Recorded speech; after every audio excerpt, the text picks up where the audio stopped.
Paltrocast. ACTC, I love it.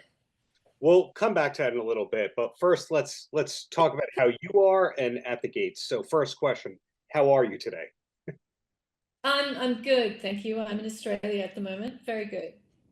Do you get to be there long term? Because I know that you've gone back and forth between there and LA a lot over the years. Yeah, I'm here for quite a bit at the moment. So yeah, it's nice catching up with family and friends. Fantastic. Well, we are here to talk about At the Gates, which is a few films ago for you. It's new to us. When did you actually film it? So I filmed it. I came back to Australia during COVID because I wanted to be closer to my parents. And then when I first went back, which was in 2021, in like September, I think we shot it back then, like almost immediately. I was only back a few weeks and I started work on it. So just jumped straight into it. Got it. Pre-COVID, films usually were more accommodating to chemistry reads and the cast getting together and taking each other's temperature. In your case, was there any of that for At the Gates? We didn't do chemistry reads. Like I didn't do chemistry reads with anyone, but we did get to once. We were just such a small cast that it was really nice that we did actually get to rehearse together and hang out and like they had all the protocols down and we felt quite free within this small house that we were working in. It was nice, really nice. That's glad to hear. Great to hear, rather. I can't speak tonight. Yeah. It's a fantastic cast, yourself included. Noah, Sadie, Christopher, Ezekiel, etc. Had you worked with any of them before? No, no, nobody on the cast that I'd worked with before. No, it was a lovely journey of discovery with everybody. Same deal with Augustus, the director and writer. Yeah, I hadn't worked with Augustus. I'd known somebody, well, a friend of my husband's had worked with him. I met him on a Zoom call from Australia before I came back, and I really liked him, and I really liked the script, and I thought I'm just gonna jump on and do it. So is Marianne a tough character for you to get into? She was like such an interesting character because there were times where when I was reading the script where I could kind of judge her and I was trying not to judge her. There occasionally she would say things in a well-meaning way which I would think were what I would call a clanger. Like she'd say something and be like, oh wow, did you just say that? But I had to keep thinking like just say it. Try not to think, try not to judge what she's saying. I think she's, really well intentioned. I think, she has compassion and she really does want to help and she wants to be a part of something and do something, and she's gutsy in what she does. But her life is so different to Anna and Nico's, and I think it's hard for her to really fully understand the depth of their situation.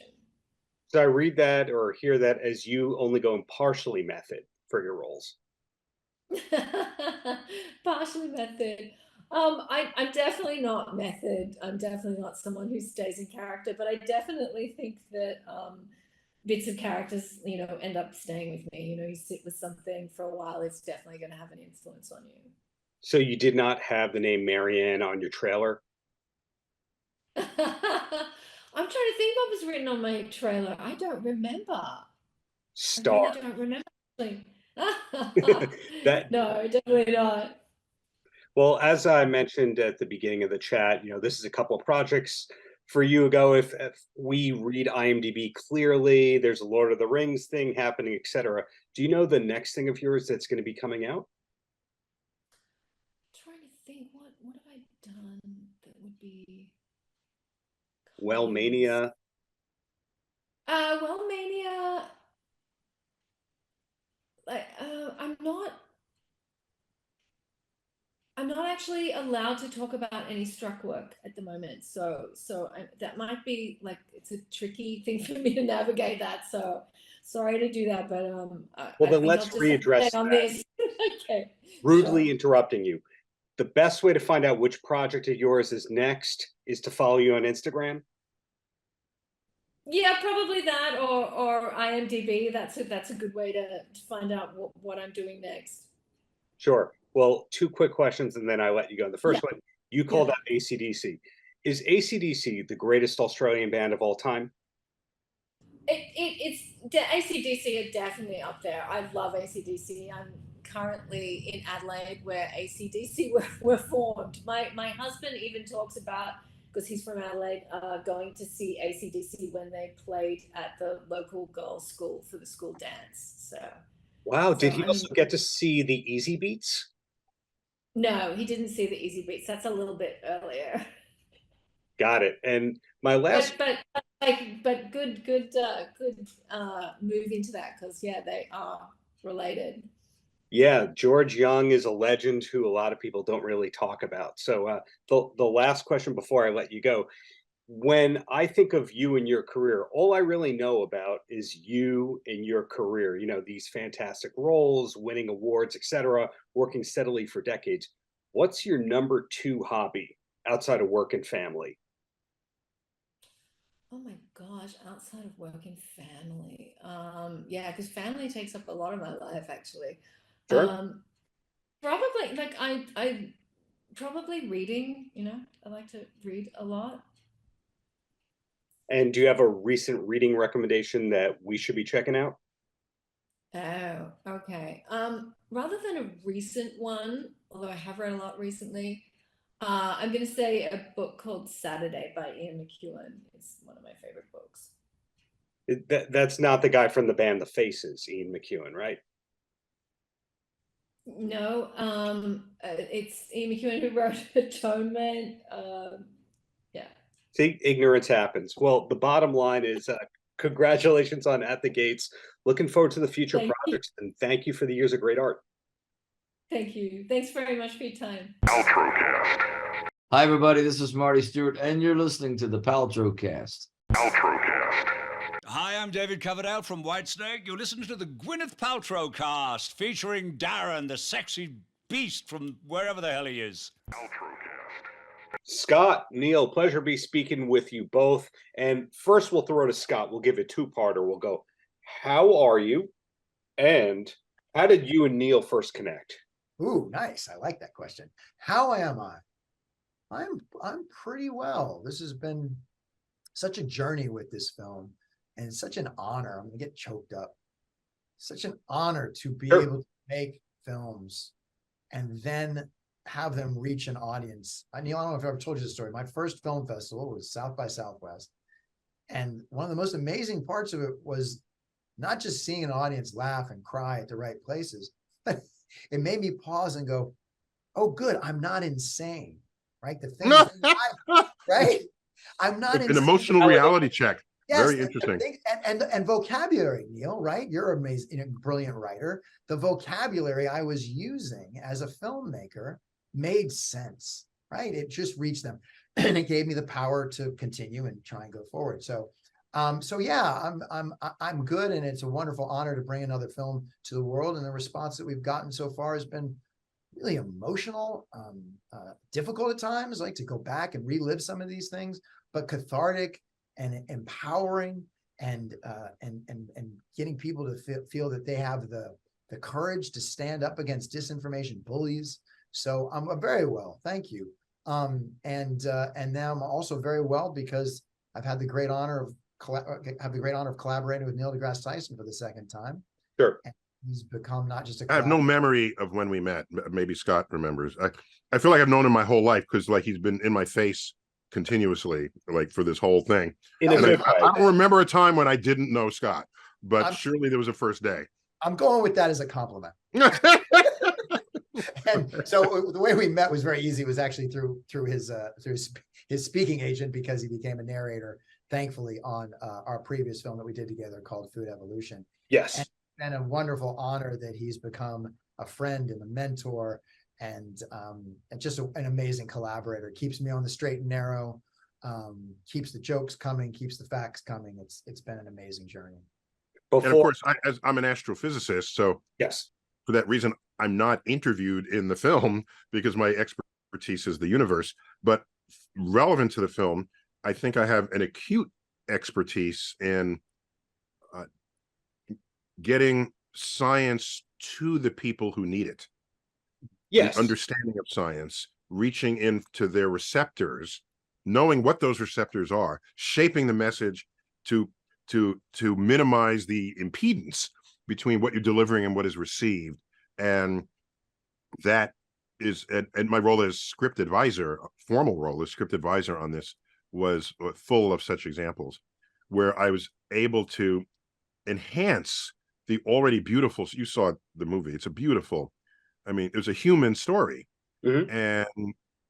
And I'm glad that we could add the authentic science elements of this without subtracting from the human side of that story, which I've seen the movie, I've seen it 20 times. I still well up in various scenes within it.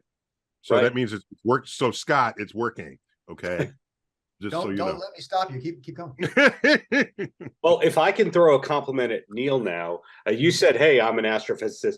That's just one of the many job titles, because producer here, you now have more acting credits than Oh. about anybody because of all. I the would say their appearance credits, not Cameo. acting credits. So Cameo. yeah. Don't call me. I don't know how to act. I disagree on that end. The host, all the Star Talk stuff, and being the producer on that end, you have a lot of damn job titles at this point in time. Now, so does Scott. And we're here, of course, to talk about Shot in the Arm, and we'll get back to that in a second. But I'm curious, Neil, if you knew about Scott's past as a music video director. No, but in fact, I still don't. Yeah. However, it comes out in conversation, and I said, "What? Huh?" And Scott is highly pop culture music fluent, Mhm. and that you don't get that by accident. And so, while I have not probed it, pieces of it have gurgled up and makes me say, I go, huh? What? You do it like a double tap. No, Scott, no, he was just my documentarian, Since Don't when is a repeat yourself, you documentarian people. on social issues Yeah. so completely and thoroughly fluent in music and the music industry? So no, I still have yet to plumb the full depths of that background. I didn't know if the answer was going to be, oh, that was the commonality of why we met in the first place. I was at that Slick Rick concert. Can I give a few? Can I give a few titles that I joined? Yeah, Please. I'm so honored that I started in music videos. Yeah, so couple Slick Rick videos, and he's a maestro. So please go look at Mistakes of a Woman in Love with Other Men. It's a beautiful film, and Rick and I are still friends on social media. Just a brilliant artist and an icon in hip hop. And then Jimmy Cliff's I Can See Clearly Now, probably the biggest pop hit that I ever did, and just a great honor to work with that maestro. So it was a fun place to start. It was a wonderful place to cut my teeth as a director and storyteller. I was doing it in my early 20s, and I barely knew what the hell I was doing. I just guess I convinced somebody to allow me to do it, and I worked with great collaborators and worked really hard to get better and better. So You didn't say Mad Cobra, which is disappointing, Scott. oh, thank you. Oh yes, Flex, Mad Cobra. That was a big Jeep pumper in New York City. Yeah, that was a great one. That was a great one. So back to Shot in the Arm here, Scott. From your eyes, how long did it take from starting it to having the film? I got to show you something real quick. Sure. wow. Sorry. Say your question one more time, Neil. Overlap. No. I got to show you something real quick. Wait, hold on. Look out. You spent all the time talking about music. Okay. Yeah. Hit us. Because it can't leave me completely out of that conversation. Oh, So I know about this- your dance pass, Neil. Oh, no. Sir. This Look at is the that. platinum album from Yeah. Logic. Can you see it? Yeah.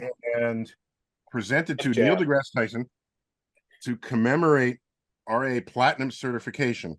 So I narrate part of one of these songs, Oh, one of the tracks on this album, and Nice. it went platinum. And so I don't know even where to put it, like next to Van Gogh, I think if the American flag goes a little bit that way. Oh, you get a little bit of Van Gogh. Okay. that's amazing, Neil. Yeah. Thank you. Okay. Yeah, the only platinum record I have in this apartment is something I took out of the dumpster when I was working at Viacom. I took a Kiss platinum record that they were throwing out. So anyway, Wow. I worked with them too. I worked with them as a production assistant. So yeah. Anyway, keep going. the next time I interview you, Scott, we'll talk about Gene Simmons of Kiss. But anyway, with Shot in the Arm, how long was it from the concept to actually locking it? Because I know that you were touring the film festival circuit before the film was finished. Sure. So God, yeah, God, the journey. I asked a friend once, does it make me crazy or part of the process that it takes me this long to complete a film? And he Yeah. said, quite simply, both. So yes, it does take me time. This one from probably, let's call it the first day I contacted Paul Offit when we were looking at a measles outbreak in 2019, spring of 2019, to world premiere at the Palm Springs Film Festival of January 2023, Mhm. just under 4 years. Did I do the math right, everybody? That sounds right to me. Yeah. Yeah, so that's, and I've had longer, I've had a little bit shorter. It takes a lot of time, especially the editing process. There's a person who introduced a stop motion film I saw at a film festival once, and this story rang true for me as a documentarian, especially the editing process. He said, making a stop motion film is like making love and being stabbed to death at the same time. I was like, oh, that's editing a documentary. Because it's Yeah. so brilliant. It's so amazing. It's so hard. You're so tired. Like, what does it all mean? It's all this footage, and you have to keep going like this and then keep going this again. But then when it works, it's magic. It's just absolutely magical that you can take these pieces of people's real lives and turn them into these moving scenes and sequences, and then an entire film. So I'm so honored to be able to be a storyteller. Well, being mindful of both of your times here, I'll ask one more quick question to both of you and then let you go. And the first one goes to Neil. Now, this is a stupid person asking a smart person a question here. So Samoa is one of the focal points of the film. We see it in one of the trailers and all that. Growing up, the only things I knew about Samoa were through WWF and professional wrestling, when one of 8 wrestlers would be from Samoa, and those were the toughest people. But now, as time goes on, we see the contributions to the world and all that. Had you been to Samoa prior to working on this project? No, I have not been to Samoa, and I came onto the project after Scott already had a couple of hours worth of glued together footage. So my role in this was primarily to help sharpen the communication within the storytelling arc that is totally Scott's purview, and to try to make sure that at every point where science is communicated in a clip, was it communicated in a way that lands in the way we intend, or must it be supplemented in some other way, either narratively or through some graphic to support it. So I've yet to visit Samoa. I'm happy to say that president, that prime minister, the fact that he would do 180 once information was made clear that his original decision was a mistake. Amazing. How many politicians do that? Yeah. How many of anybody does that? And so context to that, but go ahead and finish, Neil. Yeah. Yeah. So this is I thought that was a very important part of the film. It's an existence proof, as we say in mathematics, of what is possible if you have enlightened governance that can respond to emergent scientific information. And humility, as we've talked about so many times. That's it, humility. Yeah. Yeah, to have the humility to say that you did something wrong. So yeah, in 2018, there was a terrible tragedy in Samoa where 2 babies were given an MMR vaccine and they died, and it was just a human error. But the anti-vaxxers, a human error that they mixed a muscle relaxant in with the MMR vaccine, and these 2 babies died. It's awful, tragic. But the anti-vaxxers tried to point to it and say, look, it's the MMR vaccine. Led to huge outbreak of measles. The prime minister at first stopped all vaccines on the island. He'd been led astray by disinformation merchants, making him think that the MMR vaccine might have something to do with his grandson's autism. So it was sort of a perfect storm. Thankfully, after this huge measles outbreaks, 5,000 cases, almost 100 babies dead, the prime minister, as Neil just pointed out, did change his mind, got his vaccine on the news, and they did stop this measles outbreak. Not after people like Robert Kennedy Jr. hadn't caused a great deal of harm to this conversation. Well, the last thing before I let you go, Scott, to us, it's a new film. to you, it's an oldish project. Are we allowed to know what's next from you? With Neil, we know what's next. We just have to check social media. But Scott, for mystery. Yeah, I don't know how Neil gets everything that he gets done. I think he's cloned. He might have been cloned and he hasn't told us. He's like Gallagher. There's a Gallagher 2, except there's a Neil 2. I hope there's a Neil somewhere sleeping, because the man deserves a lot more sleep than he's probably getting. Sure. So many projects percolating. One of them is another one that I hope my friend Neil will collaborate with me on as well, with the working title Alien to Me. And it's a debunking of the disinformation around the UFOs and now UAPs. And Neil really hit me with why this is an important project, not just because the New York Times failed at having a front page article in 2017 trying to say that, this is evidence of more UAPs out there with these fuzzy images of them taken from Air Force jet fighters. Fascinating thing to look at. But the people who wrote the pieces were believers, and it should have been retracted. But when Neil and I were talking about that, I said, well, what is behind all this? And he goes, well, one of the things that frustrates me is they're not just wrong, but they make it seem like we in the science community wouldn't be excited to find ET. Like, of course they would. Look at the cheering and tears of the rover landing on Mars, right? It's out of balance, not just in the disinformation. It's out of balance, taking away from the brilliance of the people working so hard to try and find if there is intelligent life out there. So it would be a reset of that.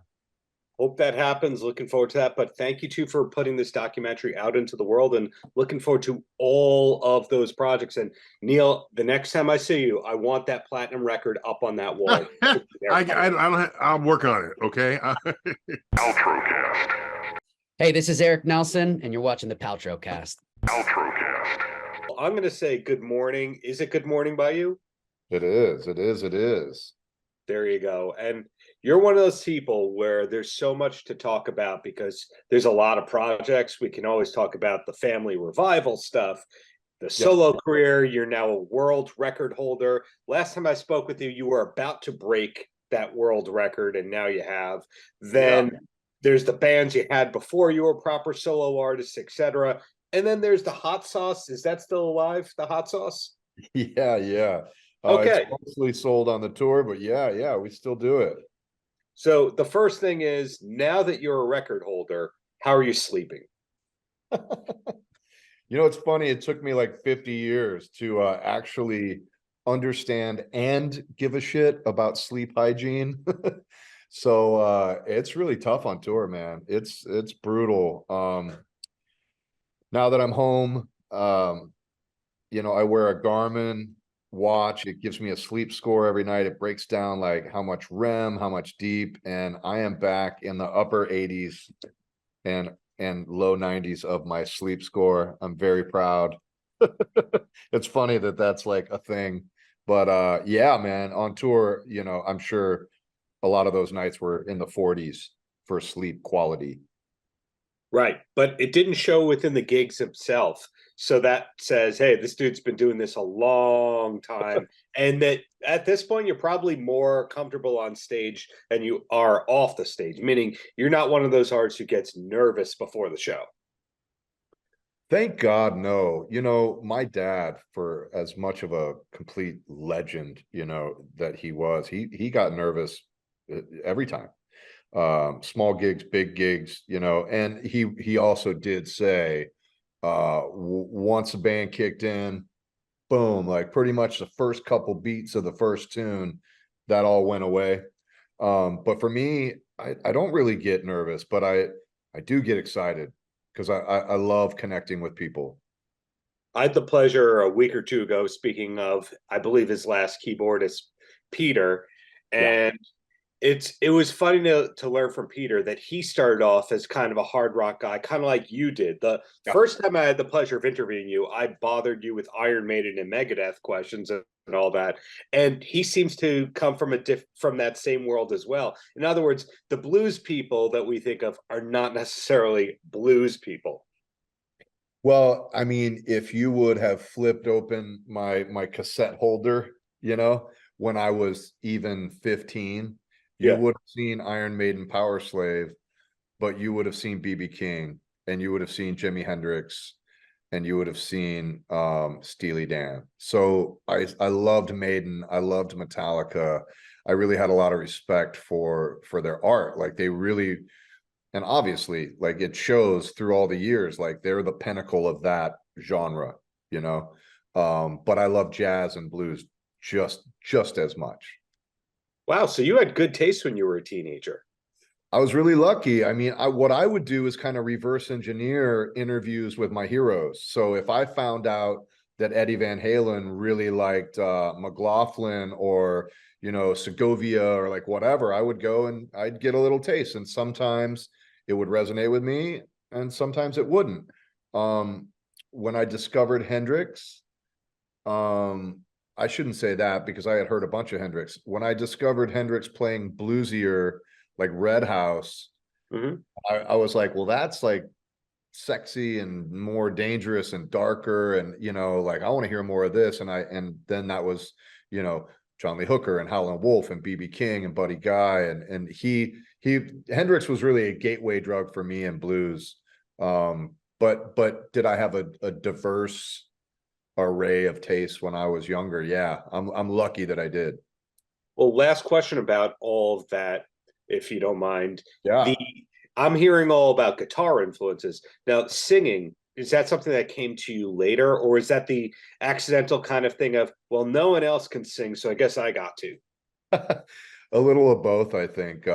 When I was a kid, I knew that when I sang to the radio that I knew that I was in pitch. Like I knew that I could do it.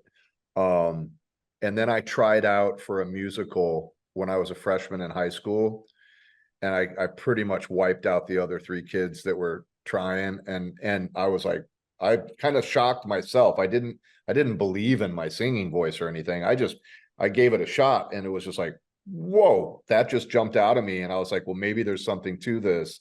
But I was on the shy side. So it kind of took, you know, really getting with neighborhood kids and having those first kind of like neighborhood punk bands, you know, kind of like where you're downplaying a talent and not giving a shit under the guise of we're punk, like, to kind of develop some cojones to develop it further. And then a little bit later, there was some situations in some early bands like, I don't sing, you make him sing, and we did that routine. And then it still took a little minute to believe in it. You know, it took a little minute, especially, you know, when your dad's a legend. You know, it's like you really have to kind of fight to the other side of like, well, wait, I have my own voice no matter who my father is.